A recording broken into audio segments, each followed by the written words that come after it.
Hola friends! I thought it would be a fun idea to do a little bit of a tutorial about how I blend skies. And I was kind of drawn to this page because the puppy was sick and I recently had a sick dog as well, so I thought now's a good time for me to do this page. Just want to show you what I would do. I have a vision here to do like an orangey sky. To do the orangey sky, I pulled these 4 colors here. This is how they look, all swatched out, and then these are the colors. These are the colors that we're going to be using to do the sky. So we have RV270 Shadow Pink, R110 Sardonyx. We have YR4 Salmon Pink, and Y120 Buttercup Yellow. So with these 4, we're going to blend it out, and I'm going to show you exactly how I blend. So to help with my blending process, I am going to use this marker Parker that I got.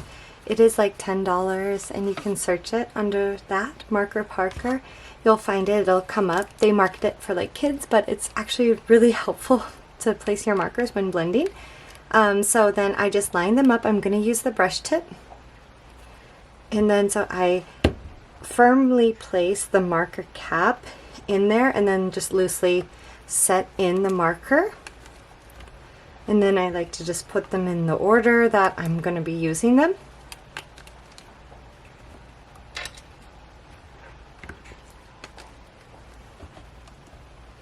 And voila, that way you don't have to like really take them out too much.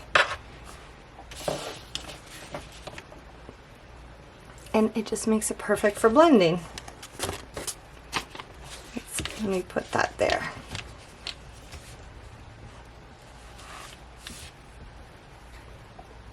Alrighty, sometimes too you can also grab like your colorless blender for blending, but I don't think I'm going to need it here with these colors. They're very close to each other in the shades, and that will help. Like the more,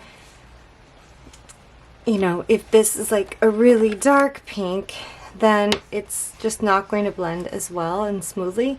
These are really like very similar, so I didn't want too much darkness. I really wanted it just kind of be bright and orange, but obviously you can go with whatever colors you like. If you like these colors, then maybe you can try them out, but something very similar would also work just well. You could also use like any other colors that you have, but let's go ahead and I'll show you like how I would start blending.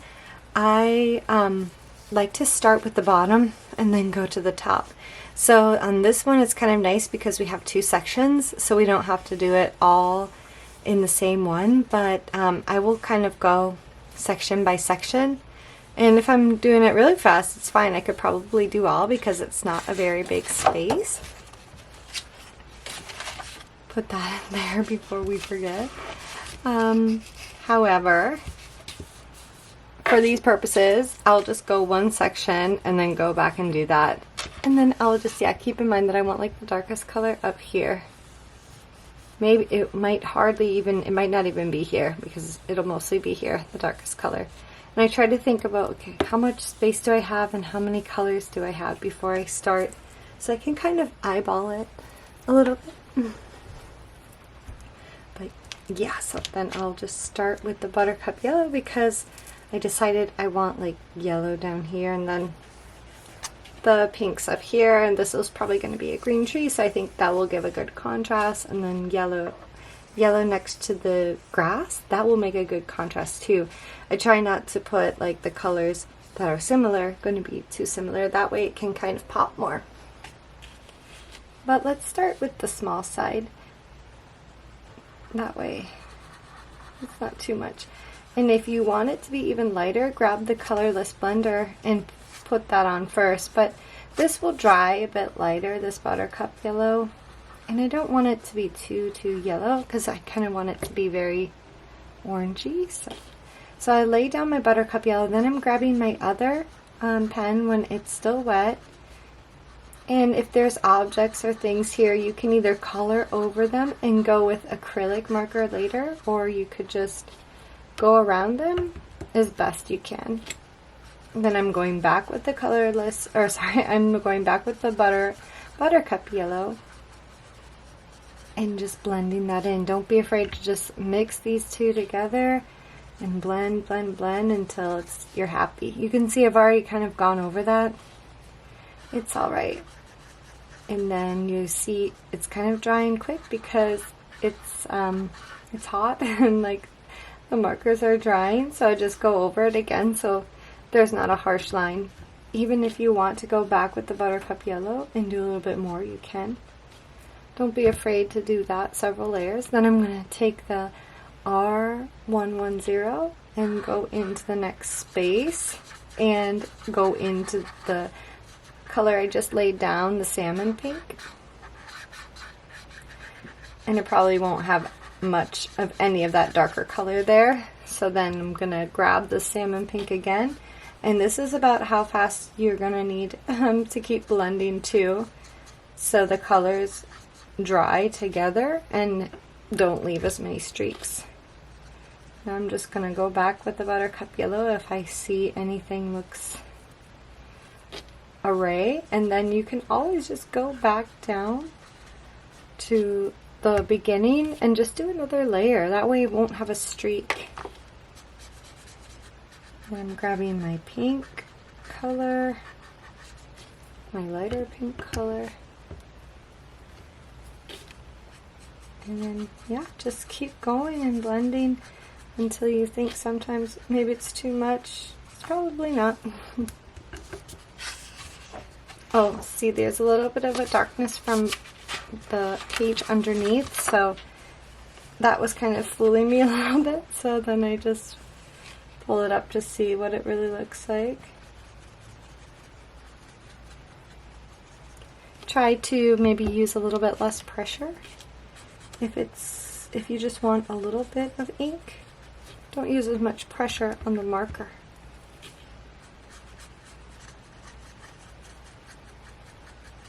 And yeah, if you really need to go over a few times, like different layers of the colors to get that seamless blend. So I think I'm pretty satisfied with that. You can kind of see that here. I'm just going to take it up a little bit more. And if you start to put too much there, it will just look like too dark. So I think I'm happy with that now, and so I will go to the other side. And we're just going to do the same thing.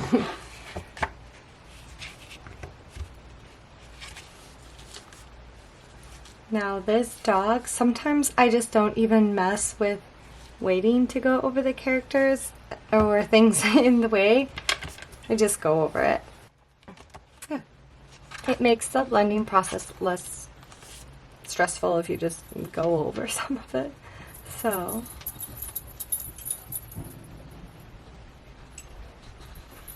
starting with the yellow.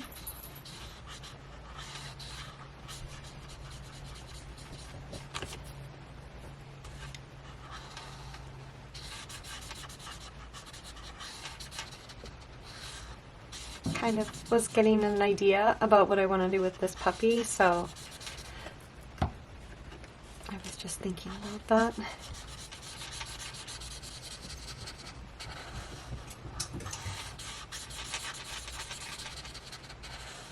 Now that we're in a bigger area, you kind of have to work even faster.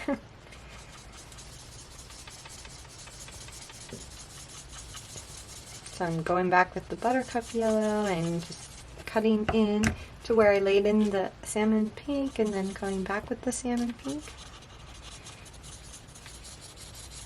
And see how I'm kind of just using a more of a lighter hand.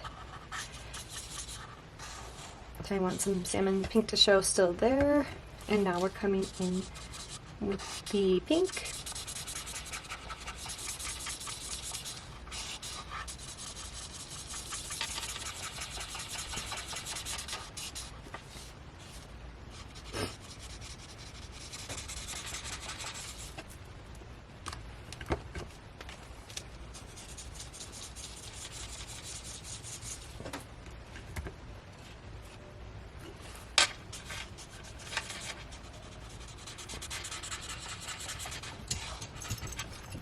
And finally, the darker pink color here.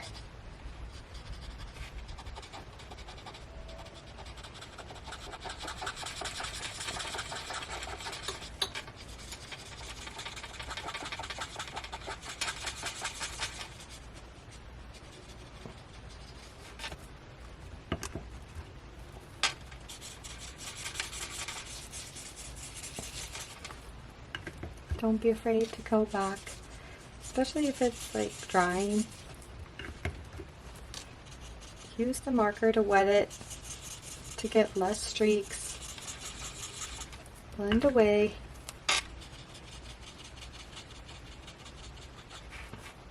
I'm liking the darker pink. I almost wish it was darker.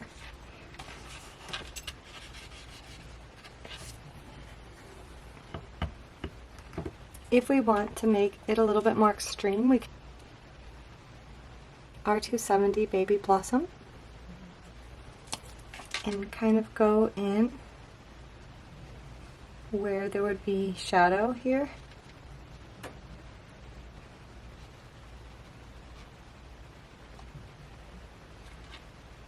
Maybe not everywhere, just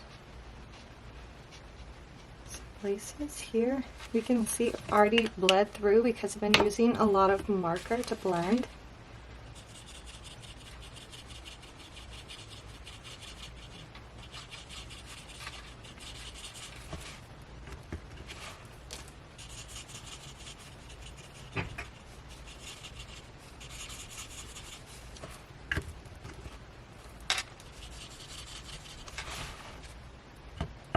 Okay, and I think I'm feeling good about that. I probably could have came back down again and did the yellow.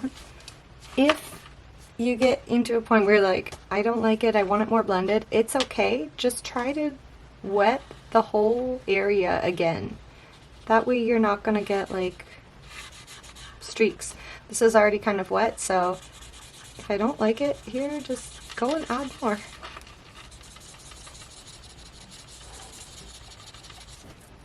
See how that's kind of streaking, so I want to make sure, like, okay, I grab the other color here. I need to work kind of fast.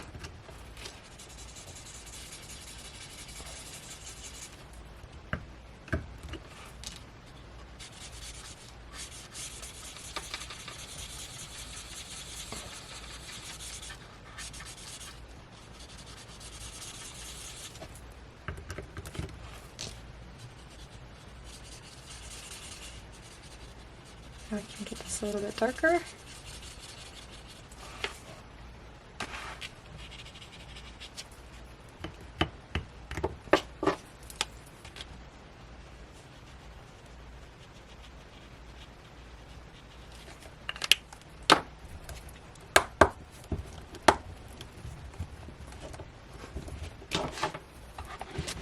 Okay, I'm gonna let this dry and then come back to show you.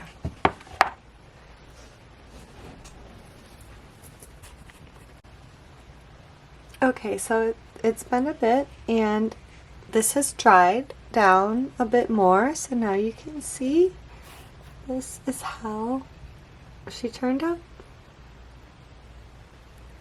And we're just not going to worry about this, we're going to fix that. And that is kind of, yeah, how the blending worked on this one.